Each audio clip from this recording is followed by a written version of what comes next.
Halo, ketemu lagi di channel YouTubeku. Masih di Ratna Dian Suminar. Kali ini aku mau share tentang crowning gigi depan yang aku jalani di bulan Juni 2020 kemarin.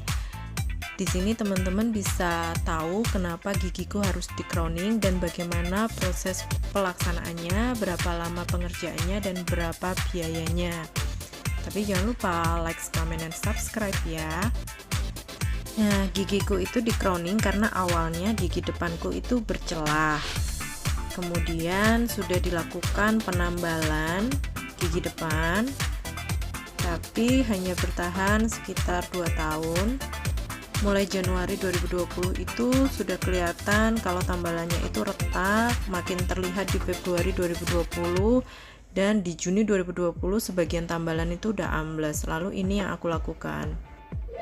Halo, udah lihat kan review sebelumnya? Jadi karena kondisinya udah kayak gitu, akhirnya aku memutuskan ini udah harus ke dokter gigi karena kondisinya udah nggak nyaman. Itu tambalan depan udah goyang-goyang dan aku takut tiba-tiba akan copot. Malu banget karena itu gigi depan. Dan pastinya kalau sampai copot itu celahnya akan lebih besar karena gigi depan kanan dan kiri itu sebelumnya udah pernah dikikis masing-masing 1 mm untuk tautan tambalan sebelumnya. Akhirnya aku WA lagi itu dokter Fatmawati Ali di Rumah Sakit Nasional Hospital. Dan alhamdulillah meskipun masih PSBB tapi ternyata beliau masih menerima pasien dengan protokol kesehatan dan kapasitas tertentu pastinya. Kami janjian akhirnya dapat jadwal tanggal 15 Juni 2020. Aku ke rumah sakit pagi biar dapat antrian yang pertama, jadi nunggunya nggak lama, plus alat-alatnya pasti lebih steril karena pasien pertama dong. Setelah dicek sama dokternya dan memang benar bahwa tambalannya itu sudah rapuh, sudah goyang dan bisa kapan aja lepas. Akhirnya Dokter Fatmawati Ali ngasih 3 opsi. Yang pertama itu ditambah lagi dengan metode yang sama, tapi resikonya gigi kanan dan kiri yang dikikis itu harus sedikit lebih banyak daripada sebelumnya dan ketahanannya bisa jadi lebih lama atau bukan lebih lama, bisa jadi lebih rapuh atau maksimal sama dengan sebelumnya sekitar 1-2 tahun maksimal karena itu gigi depan banyak aktivitas untuk menggigit, jadi pastinya memang lebih gampang retak itu tambalannya. Kemudian yang kedua pakai kawat gigi. Kalau pakai kawat gigi dokternya sendiri tidak menyarankan karena gigiku yang lain itu masih bagus dan kalau mau pemasangan kawat gigi pasti harus mengorbankan minimal 1 gigi kanan 1 gigi kiri untuk nariknya nanti gitu. Dokternya nggak menyarankan itu. Yang ketiga dokternya menyarankan untuk crowning gigi. Crowning gigi ini yang pertama dia bisa memperbaiki struktur gigi, jadi yang celah itu nanti bisa dibuatkan crowning yang sedikit lebih besar, jadinya akan terlihat rapat. Kemudian dia bisa disesuaikan dengan warna gigi asli. Ketahanannya juga lebih lama, bisa 15-20 tahun tergantung bahan dan perawatannya.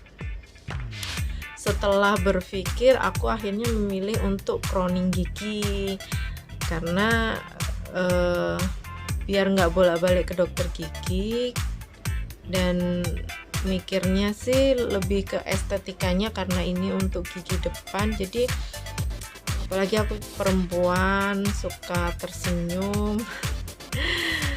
Jadi akhirnya aku memilih untuk pakai crowning gigi. Crowning gigi itu adalah pemasangan selubung gigi. Jadi dalamnya itu tetap gigi kita, tapi di luarnya itu semacam dikasih jaket gigi yang bentuknya itu sama persis dengan gigi kita, bahkan dia bisa melaksanakan fungsi gigi pada umumnya. Berapa lama proses pengerjaannya? Pengerjaannya itu adalah 3 kali kedatangan ke dokter gigi. Jadi tanggal 15 itu aku datang pertama kali. Itu yang dilakukan adalah pembersihan tambalan yang lama, kemudian ditambal lagi dengan tambalan yang tidak permanen. Kenapa tidak permanen? Tidak permanen supaya nanti gampang dibongkar lagi.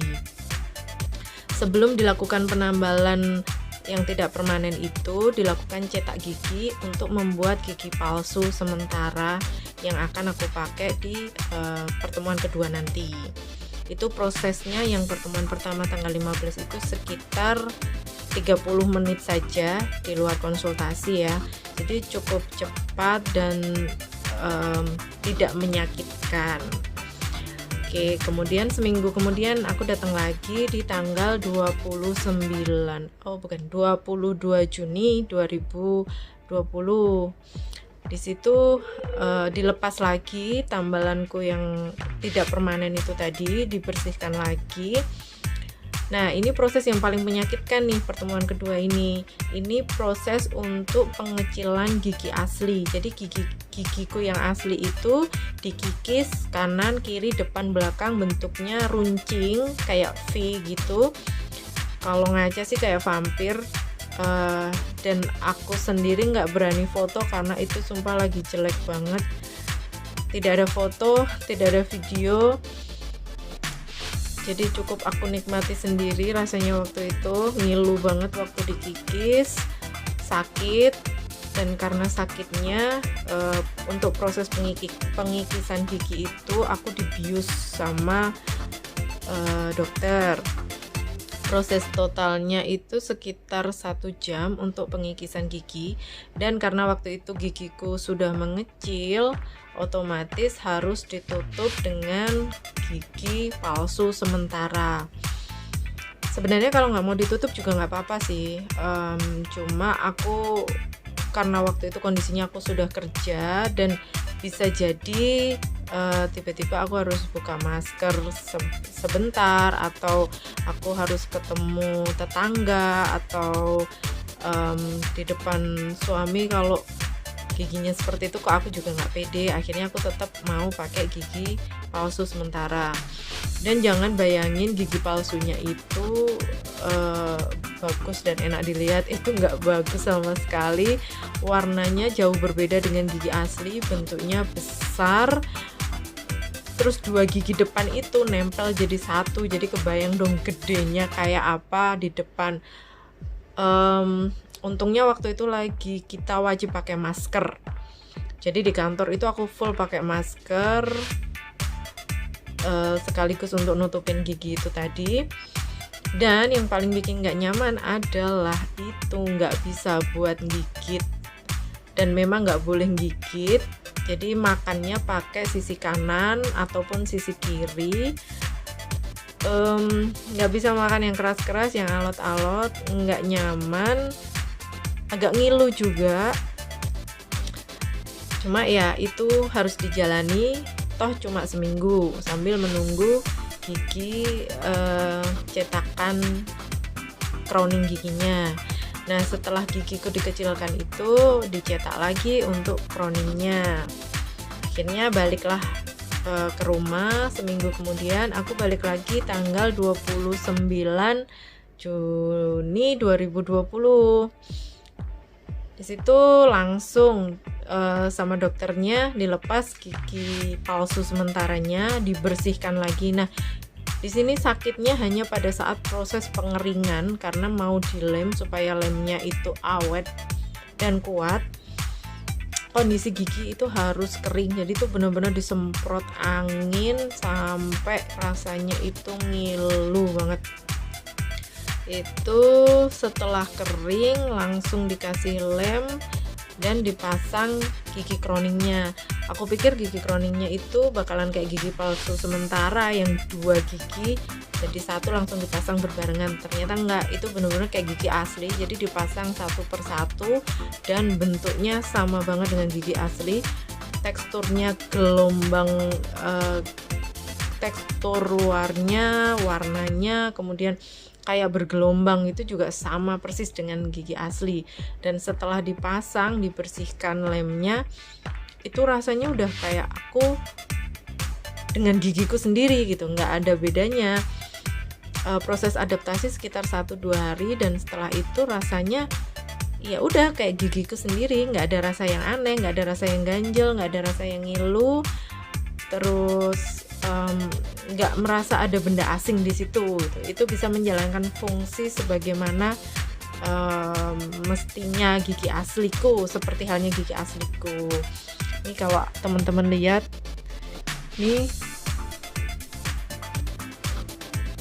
sama persis kan, mirip banget, mirip sama gigi asli.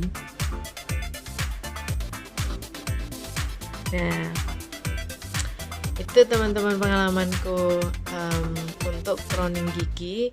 Dan bahannya ini yang dipilih adalah porselen yang lebih kuat, lebih bagus, dan tahan lama juga, bisa 15-20 tahun itu tadi. Semoga untuk biayanya untuk 2 gigi ini dengan 3 kali pertemuan, termasuk biaya jasa dokter, konsultasi, kemudian ada tambahan biaya untuk APD selama masa pandemi ini. Jadi untuk dokter dan susternya itu memakai baju hazmat dan APD lengkap, dan itu dibebankan ke kita. Total semuanya dari pertemuan pertama sampai gigi crowningku terpasang, sampai crown gigiku terpasang itu sekitar 15 juta untuk 2 gigi. Cuma aku pikir ya itu worth it lah ya, 15 juta untuk 20 tahun dan 2 gigi. Dengan hasil yang seperti ini aku cukup puas. Dokternya juga sangat ramah, mau menjelaskan detailnya, komunikatif, familiar. Kemudian beliau juga enak gitu untuk janjian. Misalnya kita cukup pakai WA, beliau balesnya, responnya juga cepet. Terus kalau memang beliau nggak bisa ya beliau menyampaikan dulu. Bahkan setiap kali aku mau datang itu dokternya praktek jam 8, jam 6 itu beliau sudah WA aku, "Bu, jangan lupa ya hari ini ada jadwal untuk pemasangan crowning," seperti itu. Nah, itu membuat aku sebagai pasien nyaman sekali dengan beliau, dan recommended lah sama beliau. Selamat mencoba. Ini tampilan sesaat setelah gigiku di crowning, dan di Juli 2020 aku udah bisa tersenyum dengan leluasa.